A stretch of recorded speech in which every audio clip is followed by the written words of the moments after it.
subscribe. Darling Radio. Like and subscribe. All right, we in the building. Round of applause to you. We are in the building, ladies and gentlemen. We are in the building. Thank you guys for tuning in for the Tap In with Tariq. I am Tariq, for those who don't know. Ready to chop up some great game as we always do, ladies and gentlemen. Glad to have you guys in here. Glad to have you guys in here, ladies and gentlemen. Man, a lot of stuff we're going to discuss on the broadcast. So give me a retweet. Let everybody know that we are indeed live in effect right now, ladies and gentlemen. Let everybody know that we are definitely live. And give me that fly retweet, please. And before we get started, let me shout out some of the regulars. And give me a thumbs up if you guys can hear me clearly. Give me a thumbs up if I can be heard clearly. Let me see. We got Percy Earl in the building.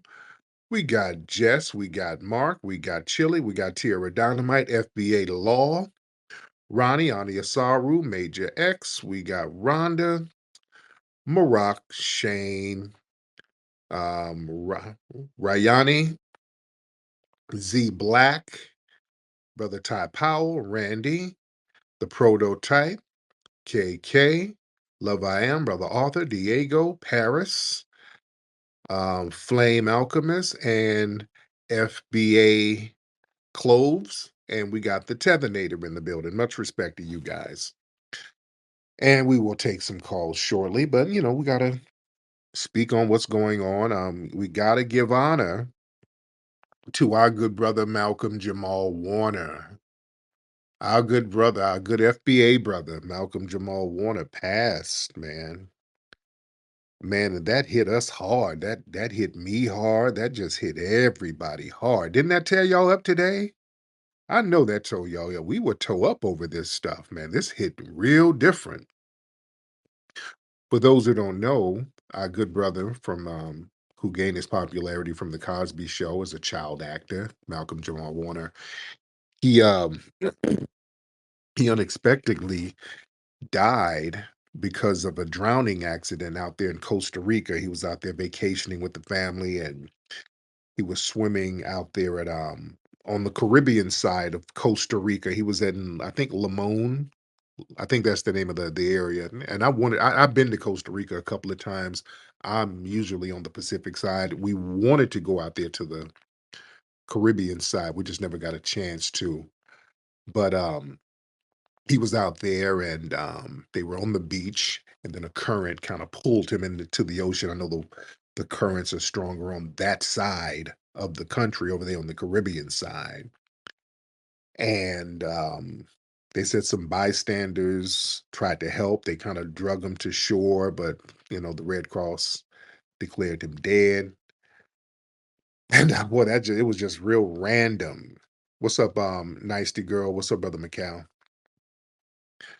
And listen, man, this thing, it really, really hit different. There's been deaths of high profile people lately that has hit hard. Like, Walter from the Whispers died. That hit, but he was older, so he's been around for a minute. So that's almost to be expected. But with Malcolm-Jamal Warner, he's 54 years old, brother in the very healthy, on top of his game, tip top shape, a very healthy brother, very positive brother, very constructive brother. And him passing like this, it hits real different.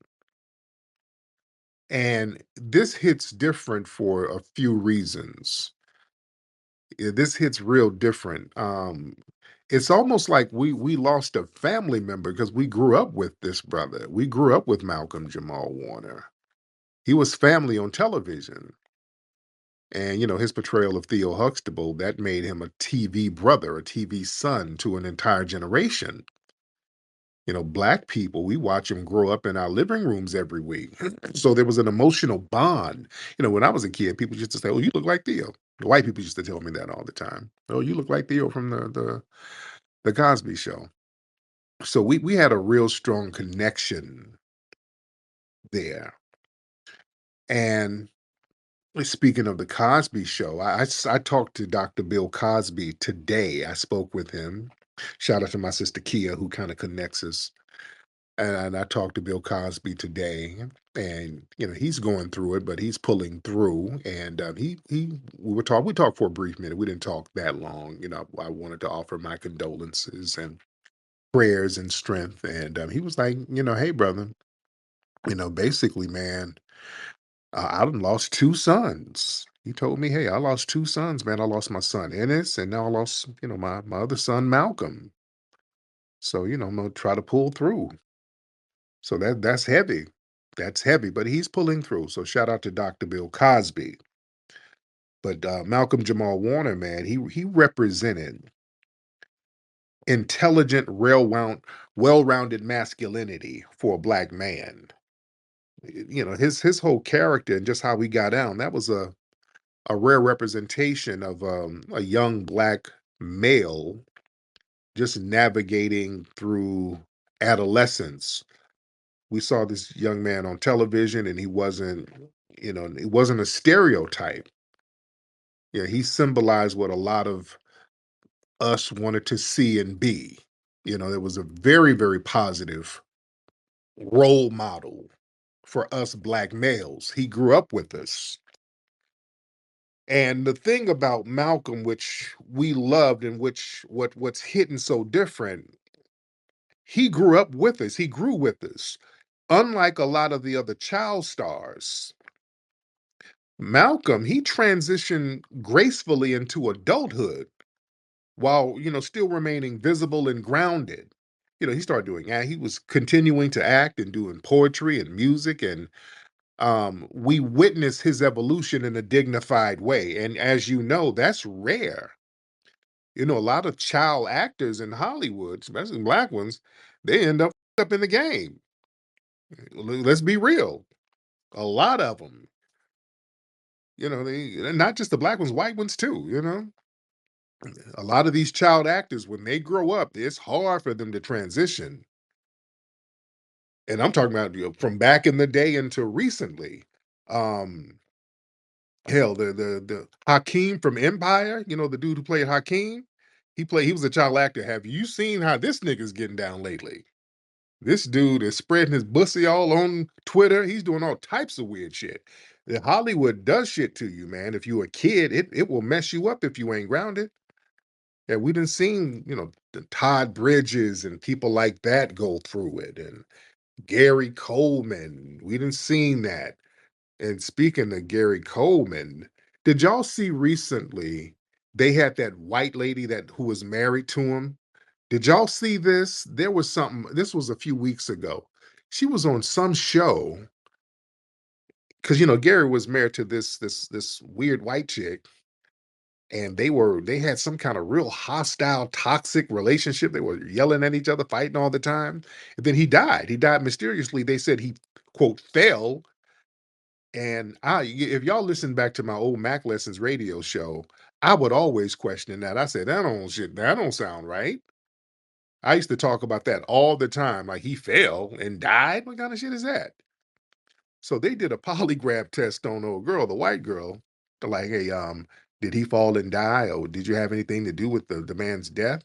And she failed the polygraph test. I'm like, she actually failed the test. She's like, no, I didn't have nothing to do with it. I'm like, well, this polygraph test say you lying. And that's what I said. I think that white woman body slammed the shit out of Gary Coleman. I don't think, allegedly, I don't think he fell and died. He too little to fall and die. You don't have that much gravity. He ain't what number 4 foot tall. You don't fall at 4 feet. You tumble. You don't die and tumble. I think she suplexed his ass down a flight of stairs. I've always said that, and they never questioned nothing. I never bought that shit about him falling. I'm like, look at her ass. Something happened, allegedly. I ain't buying none of that shit. I think she gave his little ass the people's elbow or something, allegedly. So yeah, they never really investigated that. Yeah. So yeah, I've always felt a certain way about that. But again, like I said, my point is, a lot of these child actors, they really didn't transition. What's up, Sister Burke? I see you, beloved. They didn't really transition into adulthood that good. And our good brother Malcolm, he transitioned. The thing about brother Malcolm, man, he never embarrassed the culture. Malcolm-Jamal Warner, you never saw him in no scandals. No, he wasn't exploited. He always carried himself with integrity. Yeah, we see a lot of black public figures. They get taken down by controversy and all that shit. He was very consistent, man. He always had dignity and pride, always. And he uplifted other people. Beyond acting, he was involved in mentoring, community uplift, just amplifying black artistic voices. Um, he was doing the poetry thing. He played what kind of bass is that? He played bass. I forgot the kind of the upright standing bass because I think he was in a band. He had a band called Miles Long, something like that. So he was doing his thing. Just a very artistic, grounded brother, man. And the death hits everybody funny style because it's sudden. It's so sudden and random and unexpected, and it just feels unjust. That's the thing that's really messing with a lot of people. A drowning accident. For somebody who seems healthy and you're not under no public stress, it just feels eerie and surreal. So the randomness of it kind of intensifies the grief to a certain degree. Um, And he was a part of that whole black cultural renaissance era. The Cosby Show and Warner, they were part of that 80s, 90s cultural boom of black excellence. You had A Different World and Spike Lee doing his thing, and then you had the X Clan and the rappers being more conscious at the time and Public Enemy. So there was he was right there in the mix of that. Where black families were being shown with love, humor, upward mobility. And, we grew up in that. There's the Gen Xers. That's something we grew up in. That's a part of us growing up watching that. So losing him, it's like losing a part of that era, you know? And his character just gave voice to a quiet black boyhood. He wasn't a superhero or a thug. He was just a regular kid navigating through life, vulnerable. In the Cosby Show, I think his character was dyslexic, so there was a vulnerability there. It was a beautiful way they portrayed him. Funny, confident, vulnerable. It was you showed how we grew up. All of our lives wasn't just a caricature because that in white society they would kind of we were either on crack or we were thugging and whatever. So his portrayal brought balance to the image of black males, and he symbolized resilience. Because the whole Cosby legacy, when they tried to attack that with those Bill Cosby scandals, he stood tall. That didn't affect him. He didn't let that affect him, and also he didn't throw Dr. Cosby under the bus either, and that was honorable.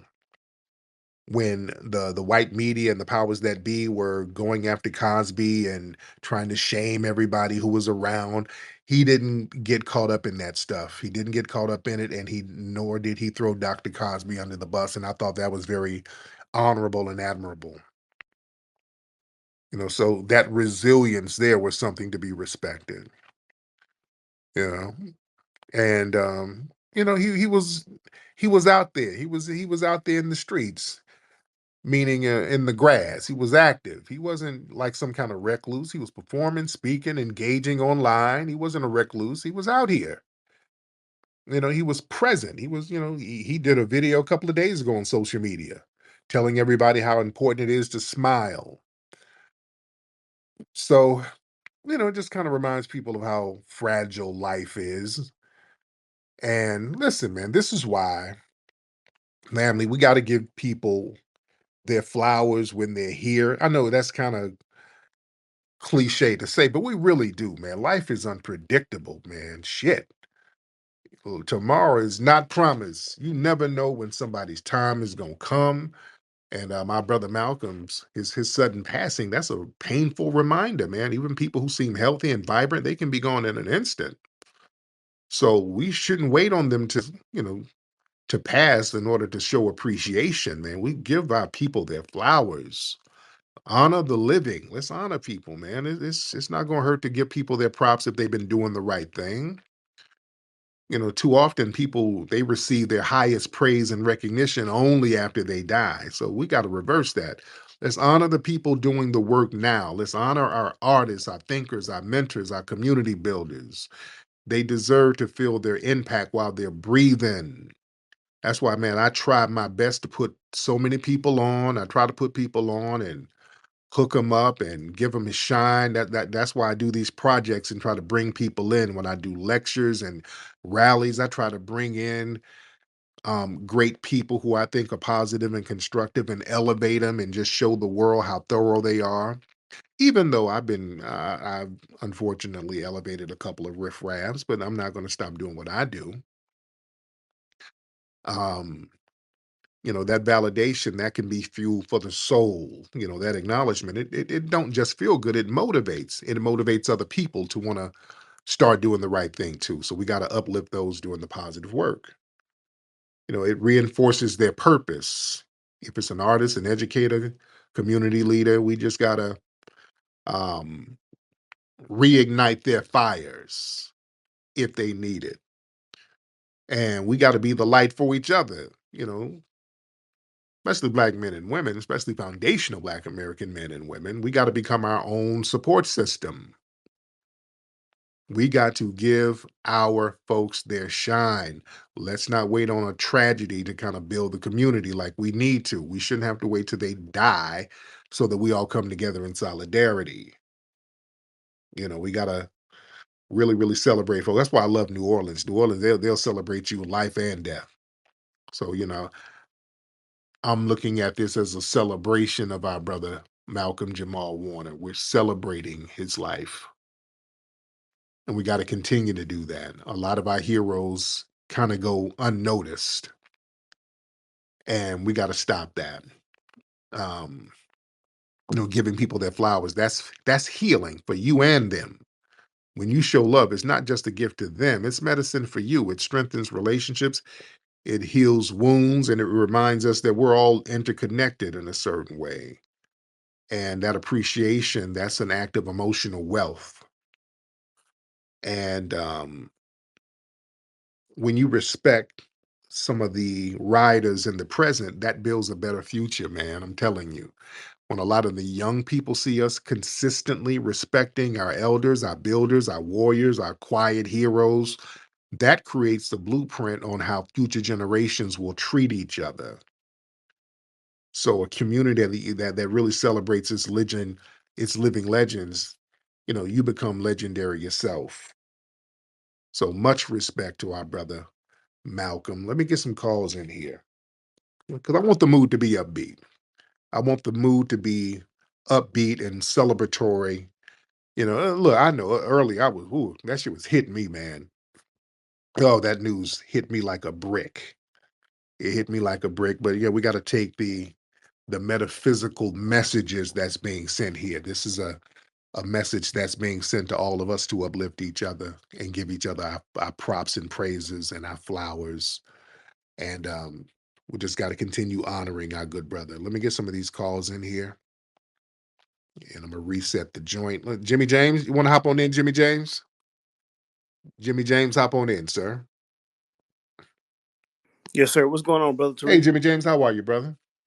I'm great. Thankfully, I'm not at work tonight, but I will say this: thank you for giving us insight and vision on, pointing out people like this that kept it solid. Mm-hmm. And I would like to say this: you're right, brother. I've never seen him in the media doing no doing no splaining, Never. doing no nothing like that. So, and I think that we should go back and watch the Cosby Show. Just look at it, study it a little bit, look at his character. But that's a great point you make, man, because you never seen him in the media, and it's like some people instead of cooning, they don't have to say anything, and he stayed quiet, didn't say anything, remained patient. Mm-hmm. So I think that that's a good position to take, as far as somebody who's been in the lime like that. And I land my plane. Thanks, Thank Flex. you so much. I appreciate you, Miss Brainiac. Brainiac. なぜ黒人は泳げないのか。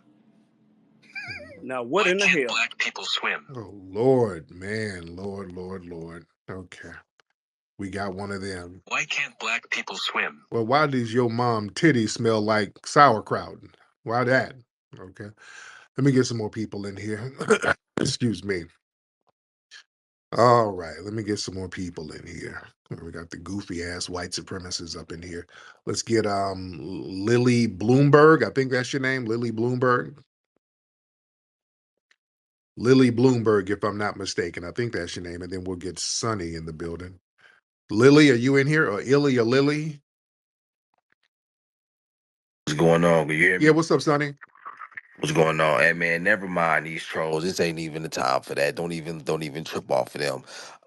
What I did, like you said something that made me think. I like the fact that when he was on the Cosby Show, he looked like a normal, relatable, regular kid as a teenager, and he progressively grew up, and it was normal. He wasn't overly jokey. He wasn't a thug. It wasn't a caricaturized hyper nothing. It was nothing. Everything was all normal. I remember the favorite scene. I'm gonna be brief too. The favorite scene I got when him and Bill Cosby was kind of talking when he was, "I brought you in this world. I take you Yeah. out." You know what I mean? I just want y'all to laugh. I just want y'all to be able to laugh at something rather than just mourn it sadly. Just be able to just laugh at something. But I appreciate y'all. Stay up. Thank you, brother. Yeah, man. That was the great thing about Malcolm on that show. He was a relatable kid. He wasn't a caricature. He wasn't over the top. He's just like our friends. That was the kids we went to school with. That was the homies we hung out with. That's how that was a good representation of how we got out. You know what I've been seeing online? I've been seeing some folks on Twitter, in the wake of Malcolm's death. Some people like, oh, I ain't gonna lie, I couldn't relate to the Cosby Show. I saw some of it, but I really couldn't relate to it. I saw some of the reruns, and I couldn't relate to it. And then when you start looking at these profiles, there's some foreign flags. So I won't even open up that can of worms. I won't go there. So y'all already know. So we got some of them. So yeah, y'all ain't gonna relate to it. Yeah, because I won't even get into that. But yeah, watch out for that. Watch out for some of those. I can't relate to the Cosby Show. Yeah. There's some foreign flags. Illy, Lily, what's up? Hey, what up, Tariq? It's Illy. Illy, what's up, brother? Hey, what's good? Yeah, I just called in because I just started like a YouTube channel, and I'm actually working on a video about FBAs and yourself. So I What's the video? What's the video about? pretty much I just spoke on how I'm not FBA, but I agree with everything y'all got going on, Mm-hmm. and yeah, just some like There you go. Now where your family from? I'm Cape Verdean. Okay, Birdie. Okay, like Amber Rose. Got it. Nah, not really. I was born out there, so, and then I was raised in Boston, but I live in LA now. Yeah, but Amber Rose is Cape Verdean. I mean, she claims to be Cape Verdean, but I mean, we don't really claim her like that.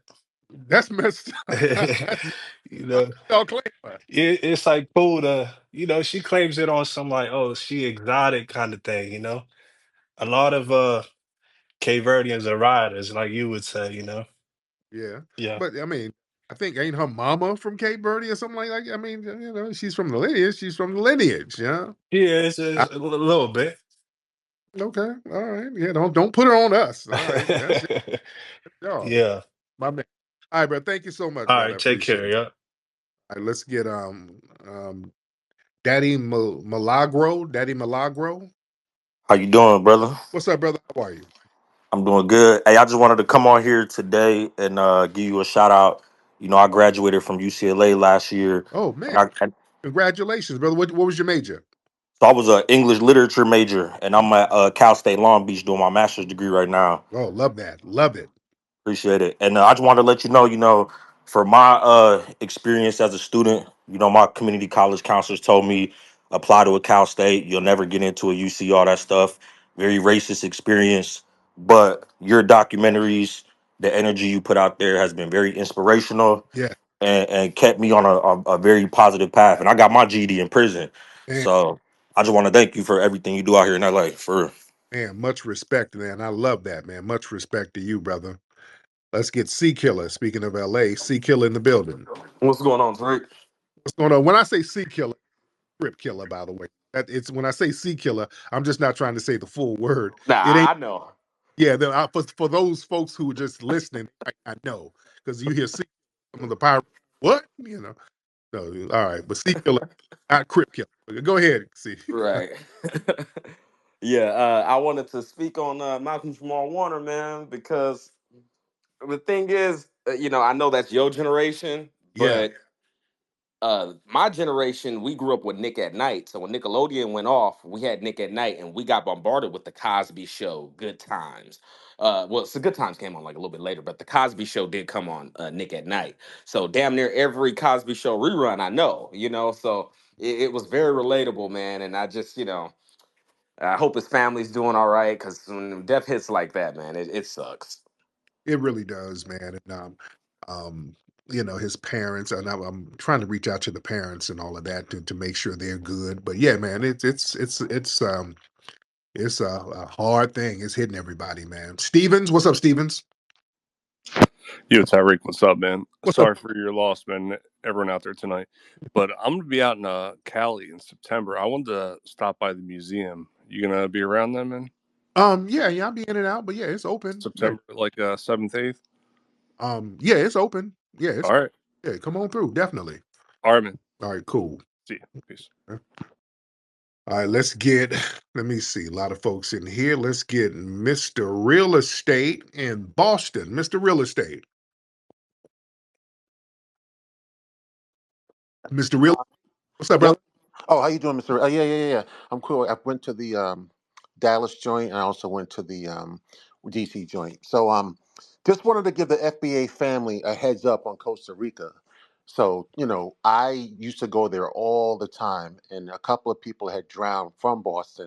And Oh, my mom, yeah. My mom used to tell me every time I go to Costa Rica, be careful, be careful, be careful.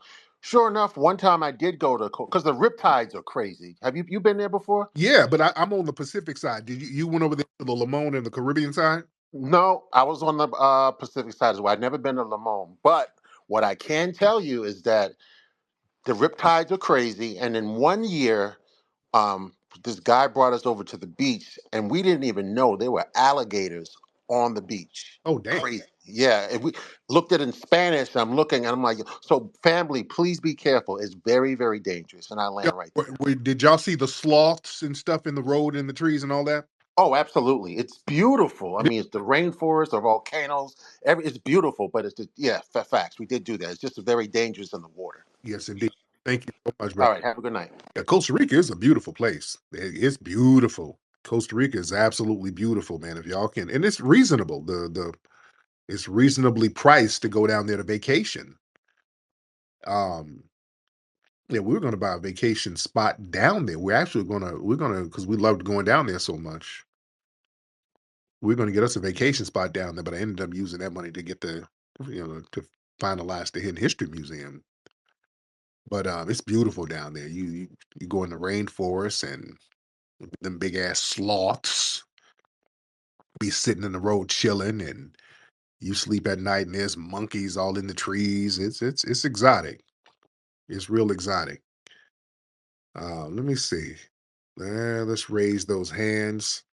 Let's see. Get back up, Mr. Get back up. Hop on in, Mr. Get back up. Hop on in. What up, Tariq, man? Hey, brother, how are you? I'm doing good, man. Just got my set in the gym, man. But Yeah. damn, man, that Malcolm-Jamal Warner, man, that hit me kind of hard, man. It's hard to see good black man like that, man. Just get up out of here, man.